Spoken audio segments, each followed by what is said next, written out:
Барлықтарыңызға сәлем, сіздермен Нурикс. Бүгін бізде Субстанция фильмі.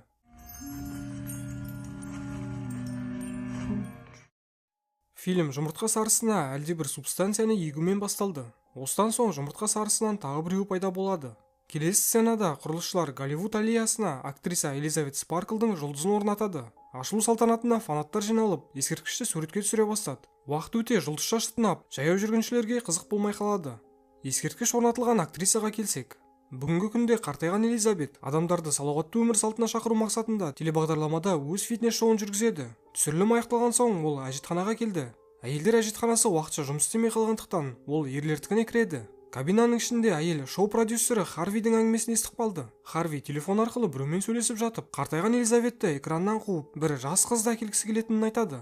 Көп ұзамай Харви Элизабетті түскі асқа шақырып, жұмыстан шығаратын туралы жеткізді.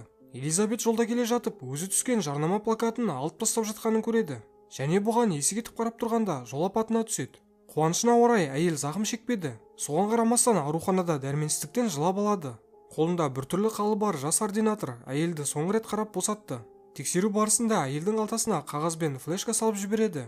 Ауруханадан шыққан Элизабет бұрынғы сыныптасы Фредті жолықтырады. Фред телефон номерін анализ қағазына жазып, бір күні кездесуге шақырады. Элизабет үйге келіп, қалтасынан флешканы тапты. Флешканы компьютеріне қосып, ішіндегі видеоны қарайды. Видеода ДНК молекуласы арқылы адамның клон негізін жасай алатын әлде бір субстанция инъекциясын көрсетуде. Адам өзінен пайда болған клонның денесінде өмір сүре алады. Бір апта клонның, бір апта өз денесінде. Осылай ауысып жүре беруге болады екен. Клон адамның арқа омыртқасынан шығып, жас версиясы болып жаралады. Элизабет бұған сенбей, шын қабылдаған жоқ. Сондықтан флешканы қоқысқа лақтырып тастайды. Кешке ішімдікке мас болған Элизабет бағанағы видеоны еске түсіреді. Ол көрсетілген номерге хабарласып, қызығы үшін тапсырыс беріп көрді. Таңертең әйелге почта арқылы тапсырысының номері келеді. Сосын айтылған мекен-жайға келді. Белгілі болғандай заңсыз тауар ескі геттодағы гаражда екен. Есікті ашып, жұлдыз ішке кірді. Сосын номер арқылы жәшікті ашып, тапсырысын қолына алады. Үйге келе салып, әйел бірден қорапшаны ашты. Қораптың ішінде субстанцияны іске қосатын девайстар жатыр. Бұдан бөлек жас нұсқасы мен шын денесіне арналған тамақтар бар.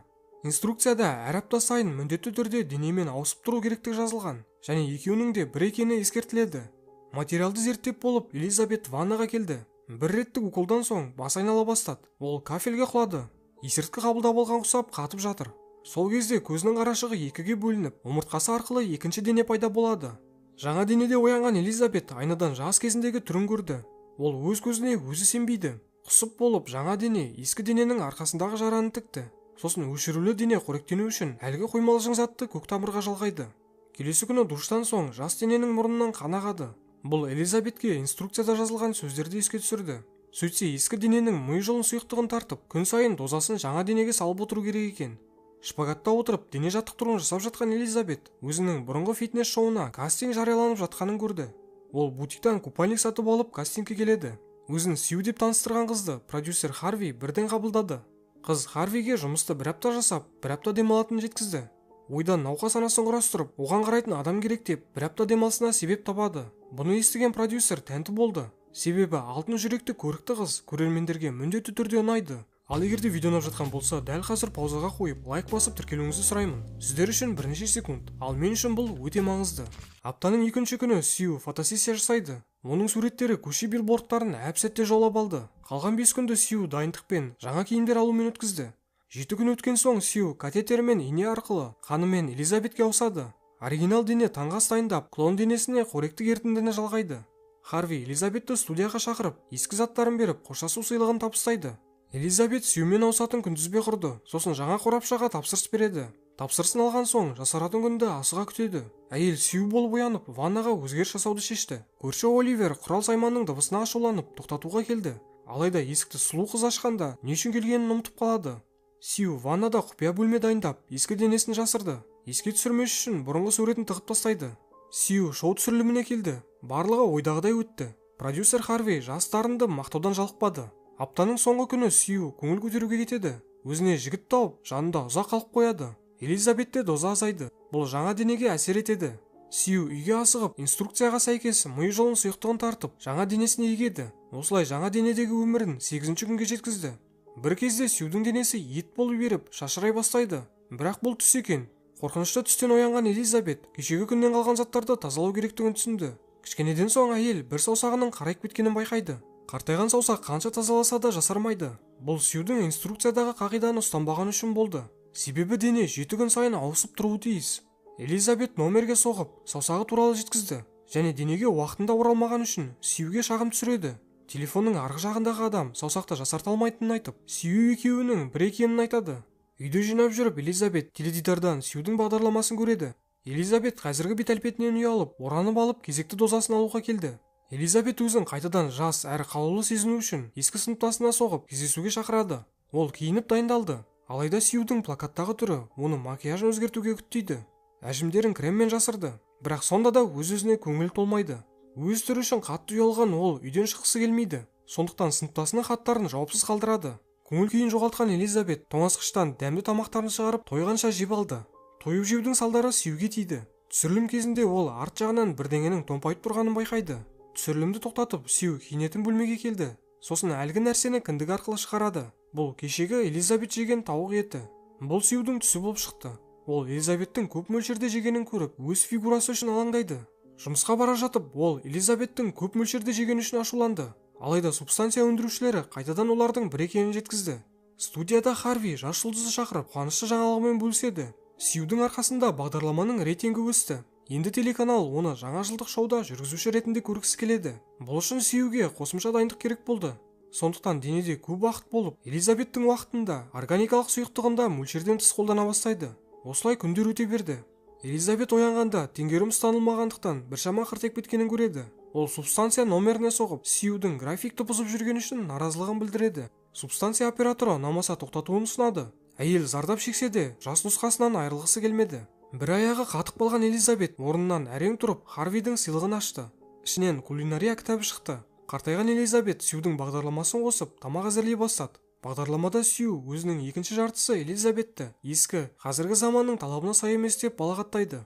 Бұған ашуланған Элизабет терезені газетпен қаптап тастайды. Сью бар баннер енді көрінбейді. Элизабеттің жауабы көп күттірмеді. Сью оянып, үйдің қора болып жатқанын көреді. Ашуланған ол денеде ұзақ қалу үшін Элизабеттен сұйықтықты артығымен құйып алады. 3 ай өтті. Сью жаңа жылдық бағдарламаға жүргізуші болмақ. Сью Элизабеттің денесінен алған сұйықтықтың бұзылғанын байқады. Сұйықтық дұрысталу үшін ол Элизабетпен ауысуы тиіс. Алайда қыз бұны қаламайды. Сұйықтықсыз Сью бірден әлсіреді. Соңғы күші қалған Сью жорғалап ескі денеге келді. Сосын денемен ауысады. Элизабет оянды. Теңгерім бұзылғандықтан Элизабеттің ұсқыны 150-дегі адамға ұқсайды. Элизабет субстанция өндірушілеріне соғып тоқтатқысы келетінін жеткізді. Оператор тоқтаудың бір жолы барын айтты. Сьюді өлтіру керек. Элизабет Сьюді өлтіретін инъекцияға тапсырыс береді. Тапсырысын алып, ол шприцті Сьюдің жүрегіне тығады. Соңғы сәтте Элизабет ойыннан кері айнып қалды және санасын ауыстырмақ болады. Қызық жайт орын алды. Екі версияда ояу және бір-біріне таңғалып қарайды. Өлтіретін шприцті көрген Сью Элизабетке шабуылдайды. Төбелес орын алды. Кемпір ваннаға тығылды. Сонда да Сью ұруын тоқтатпайды. Соңында Элизабетті аяусыз теуіп өлтіреді. Сью түсірілімге келді. Көйлегін киіп жатып, қыз өзін біртүрлі сезінеді. Әжетханаға келіп, тістерінің түсіп жатқанын көрді.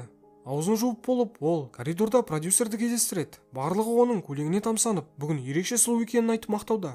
Қыз болса тісін жасырып жымияды. Сью студиядан қашуды шешті және лифтіде тырнақтарымен құлағы түсіп қалады.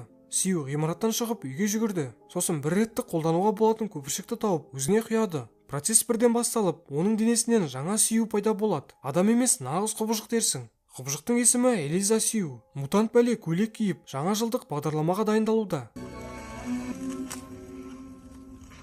Құбыжық Элизабеттің суретіне макияж жасап, бетіне жабыстырады. Сосын еш қиындықсыз студияға кіреді. Барлығы Сьюді асыға күтіп отыр. Сценада Элиза Сью пайда болды. Маска түсіп қалғанда барлығы құбыжықты көреді. Адамдар оны өлтіруді шешті. Құбыжықтың Элизабет екенін білмеген адамдар аяусыз ұрды.